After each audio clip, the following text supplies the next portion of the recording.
season where you kind of get depressed because you don't have the flexibility to go out to do other things. And some people just like to do summer things, and Miami gives you access to that. Connect both of those two worlds, right?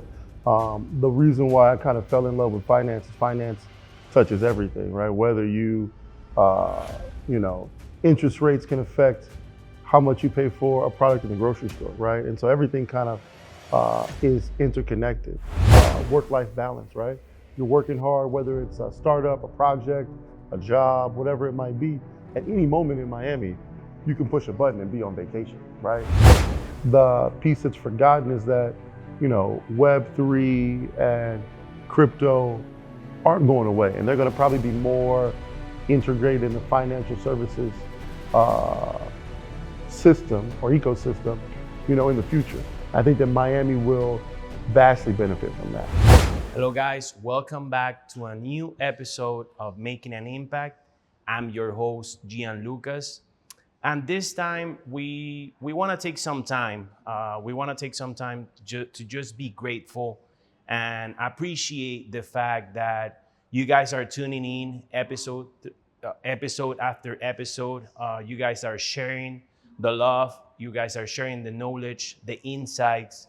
And I believe this is the main purpose of creating this show, bringing the amazing people that we bring to the show and sharing all the knowledge and this vulnerable side of some people and their stories and their insights, their path.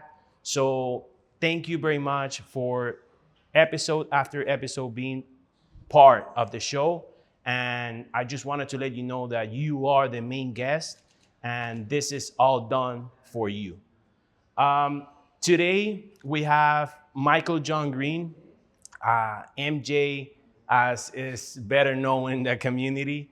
MJ, your path has been filled with working with the government, top organizations and institutions. You've been advising as a consultant, and you are very, very deeply connected with the community. As a matter of fact, that's how we met. You were in the panel, one of the events I attended.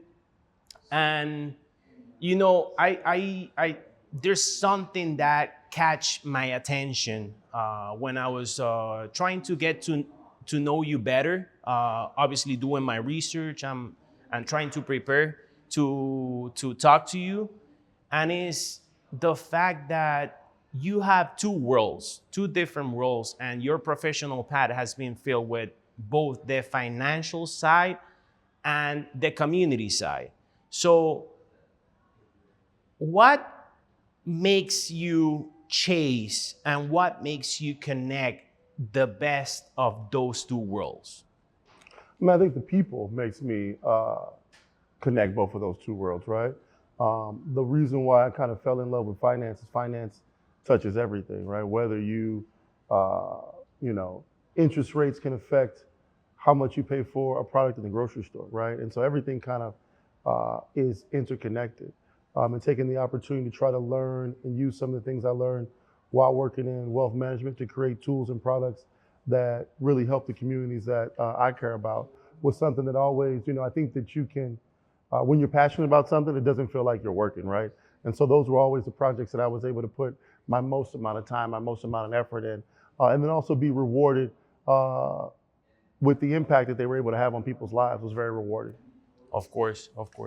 And, there's obviously your current position is the Chief of Economic Development and Strategy for the DDA office. Correct me if I'm wrong, but the DDA means Downtown Development Administration? Development Authority. Authority. So, yeah, we're a quasi-governmental entity set up to in charge of economic development and quality of life in Brickell, downtown, the Arts District, which is kind of the Heat Stadium, Adrian Arts Center, and then a little bit of Edgewater.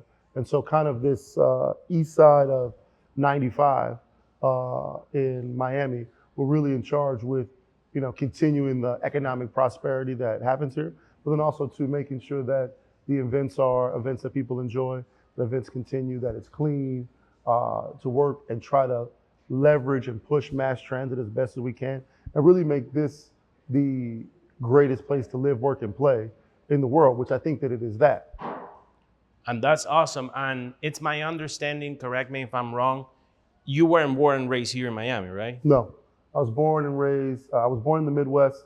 My dad worked in the cable TV industry for a while, so I moved around. I lived in Denver, Chicago, LA, and Kansas City, all as a kid, and then bounced around as an adult, St. Louis and Seattle as well. Then came down to Miami to start a CDFI down here and did a bunch of small business loans, and then my career has just kind of continued to unfold here. Awesome. And why Miami? What made the click? I'm gonna share mine after you share yours, but we come from the kind of similar standpoints. We came from outsiders, as outsiders, and somehow we are now more in love for the city. The love that we have for the city is bigger than a lot of things. So why Miami? What made a click when you came? Miami is the quintessential American dream, right? Miami is a bunch of people from other places throughout the world come into a place for opportunity. You know, you came from somewhere else, I came from somewhere else. I think that the diversity here makes Miami extremely special.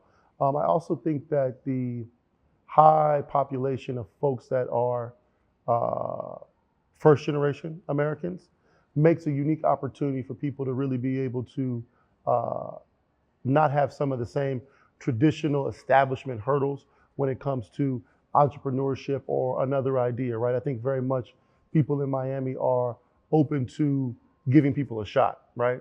If you say you want to do something, you can do something, you can start it here and people will rally behind it. And if it is successful and you're able to keep up with your promises, I think that you'll find the success that you want in a place that also too is extremely fun and extremely beautiful all at the same time. And so I think that that's kind of, you know, what has kept me in Miami and makes me want to stay in Miami, the diversity, the people, and then the massive amount of opportunity that's here. And I have to agree with you. There's I just want to bring to light some misconception that some people have, especially the people that who live outside Miami, when they state that Miami is too expensive, if, quote unquote, which I agree. It's not a cheap city, you know. Sure.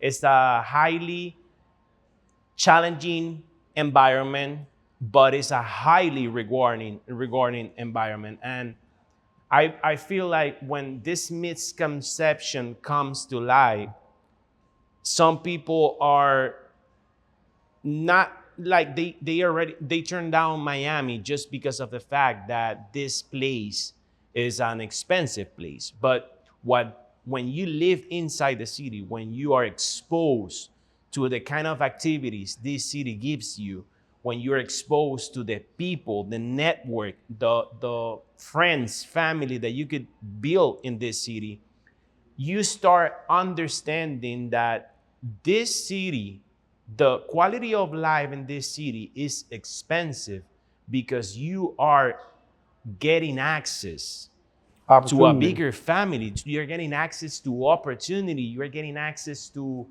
activities to not be bored. Bro, if you get bored in Miami, like, I don't know what you could do in life to not get bored, because Miami has everything. If you want to live in a nightlife scene, you could, well, that's the most developed part of Miami. But right now, with all this diversity, American diversity coming in, the flow stream that is coming into Miami from different states, which are not as tax encouraging as Miami, or financially encouraging as Miami, we're getting all kind of activities. Like we were talking about, conferences. It's Tech Month right now. It's Tech Month. Only place in the United States to have every single major sport, right? F1 is right around the corner. I think, again, like we said, the only thing you can ask for, in my personal opinion, is opportunity. And Miami offers you the max amount of opportunity to meet people from different cultures, right? That's another great way to learn as a human being, right? You know, some of the places where I have lived before, the people are kind of a monolith, right? It's all, everybody's the same. Everybody's lived there for forever. Um, you aren't able to learn as much from your fellow human as you might be to meet someone in Miami that's from some place that you've never been before, right? The amount of companies looking to move here from across the world is no longer just a gateway to Latin America. Miami has really become a global city. And I think that if you are an American, you know, that's something that I think is really, really attractive, right? To be in a city that has kind of this global feel, people from everywhere. And I think that the world has become smaller in a way, where I think that we all are interested, and I think hopefully should be interested in things that are happening across the world. And I think Miami gives you a little bit of flavor from all across the world here in one place, along with the sun and fun.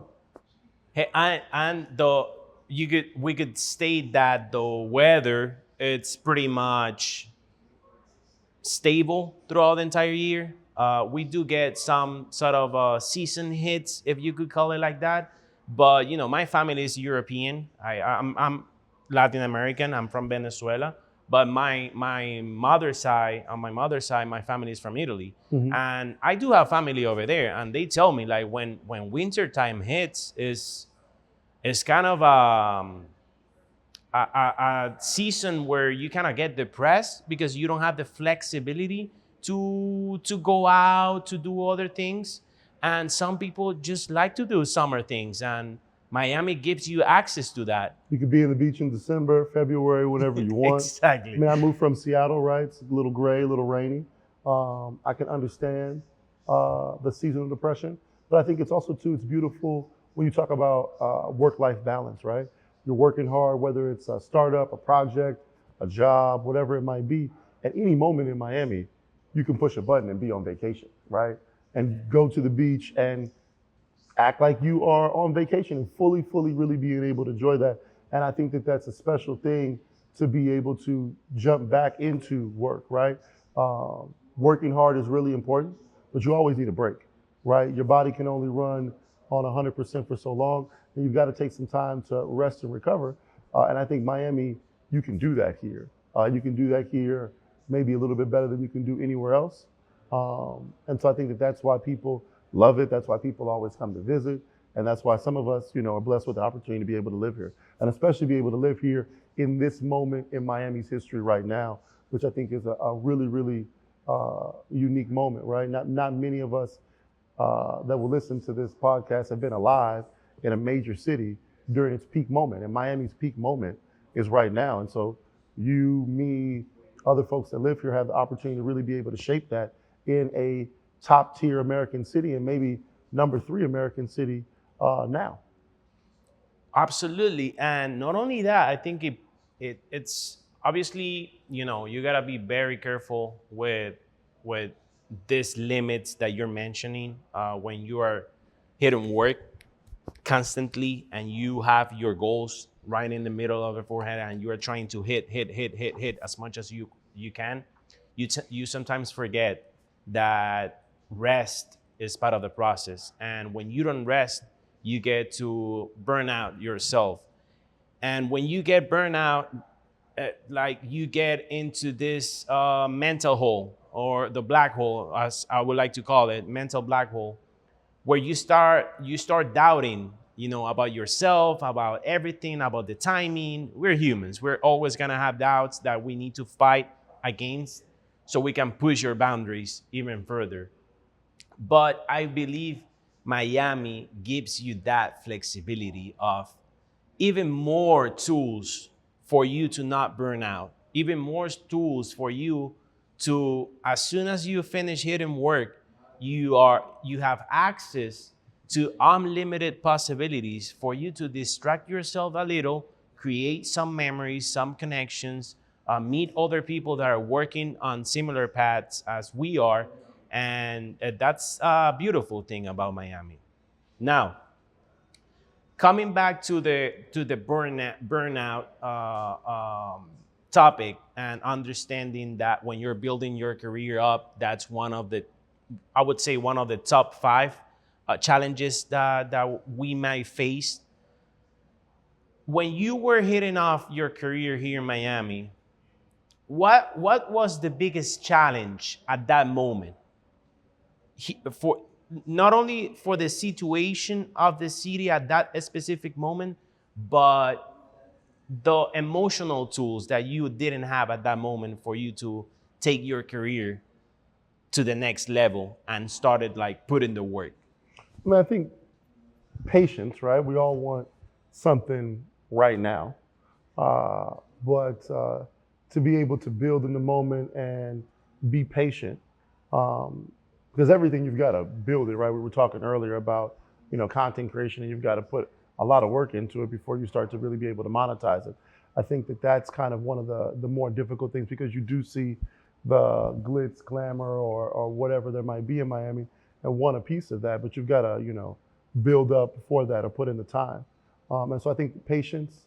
I think moving to a new place, I moved around a lot, and so I would consider myself a little bit of a professional, being able to move somewhere and get pretty well acclimated. And I was lucky enough to have a lot of good people around me when I very, very first got to Miami to introduce me to a lot of people. When I moved here, I was running a fund that did small business loans for minority entrepreneurs, but really being able to pick the right businesses, the right loans, and have that network to be successful, that was really important. And so going to a lot of networking events, but also being able to meet the right people to connect some of those dots was something that helped me be successful. Then also too, it took me a little while to find the appropriate mentors. I think that's always important, to kind of have a conversation to kind of guide you in the right direction. But once I found those, things began to be a lot easier and start to hit some of those goals and metrics that you wanted to hit when I came down here. What a good insight, an amazing insight. And if I could add something to that, is that when you start getting out of your comfort zone, and especially when you are doing network, and you're building your network, you're doing networking, and you're meeting other individuals that you consider are in positions where you would like to be, especially trying to build something for you, call it a personal brand, a business, your career, your personal life even, because we all have role models. True. When we're kids, our personal life is based on the role models, which are our parents. And then when we go transition into business, they could be the same, your parents, or they could be somebody else, because your parents have been, I don't know, workers, employees their entire life, and you want to build a business. Then you need to find other role models for that specific subject. But I believe that when you start getting this traction of networking and constantly being engaged and involved with the community and the people you would like to be surrounded with in the future, I believe you start speaking their language. You start using their words. You start communicating better to your audience, to the people you want to talk to. So, and I believe there are many languages, and we in the world, there are gonna be many languages, but within our own language, English, Spanish, Italian, you name it, you communicate differently based on the people you're talking to. Yeah, jargon. Yeah. Correct. Jargon is always important. I mean, I think that sometimes in like financial services, it can be a little bit of a hurdle, right? Where people speak a certain language, you don't know exactly what they mean because they're using words. You got to break that down, but I think that's also too always a learning opportunity. Correct. And I believe that's something Miami gives you a lot as well. You get access to talk to people that are in, like, as we were talking about off camera, that we were discussing the possibilities of organizations and businesses in the technology industry, the medical device, healthcare industry, innovation, now with the AI and machine learning technologies, etc.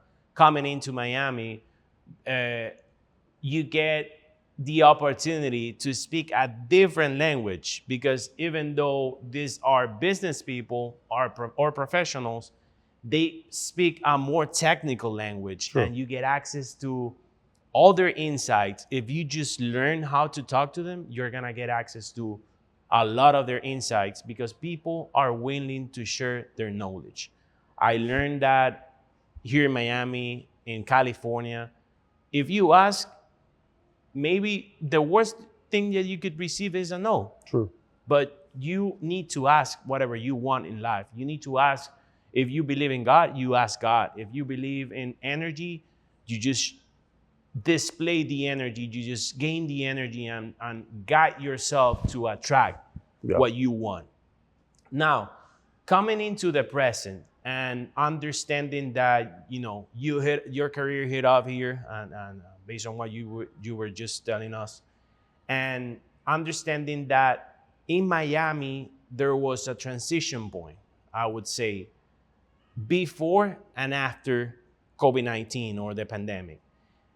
How challenging, I'm pretty sure it was very challenging and overwhelming, if I could call it, if we could call it a word. But how did you approach this sudden demand in Miami towards your personal life, your business, and how did you balance that out at that moment?